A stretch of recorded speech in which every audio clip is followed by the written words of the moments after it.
Hey guys, Hunter Shryock here, Bassmaster Opens Pro, here to give you guys a preview for your Big Bass Tour event coming up here in April at Table Rock Lake. I just got done fishing the Bassmaster Open here this past week. You know, Mother Nature threw us a curveball. We had weather in the 70s and 80s for almost 2 weeks, and once we got here, it dropped down into the low 20s. I went fishing for largemouth, which is always a gamble here at Table Rock, and that's what I did. I went up shallow, I went up a couple of the rivers, found that dirty water, and flipped a jig.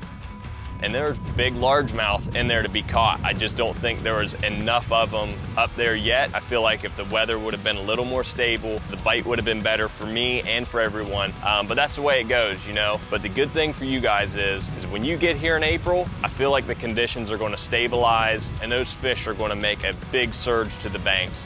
So your secondary points in your creeks, to the backs of the pockets, places where there's running water, you're looking for transitions. You're looking from where that bluff goes to chunk rock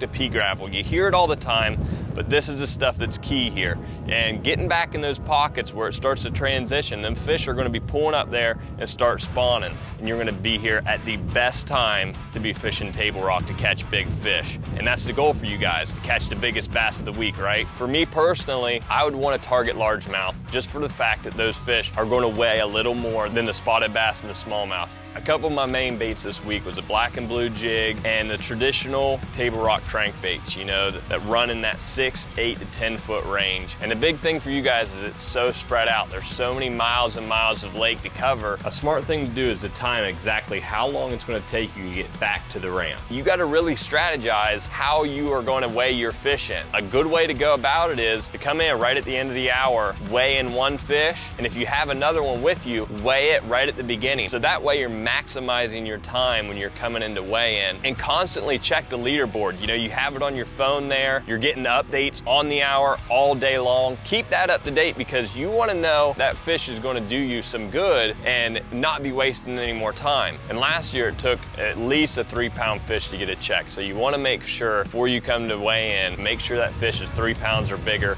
Some conditions you guys need to check before you come to Table Rock. One is the lake level. Right now it's about 8 feet low. Pay attention if that lake starts coming up. That's going to help push those fish to the bank even more. Another thing is pay attention to the weather. If it's stable for a long time, it's really going to have those fish in that spawning mode.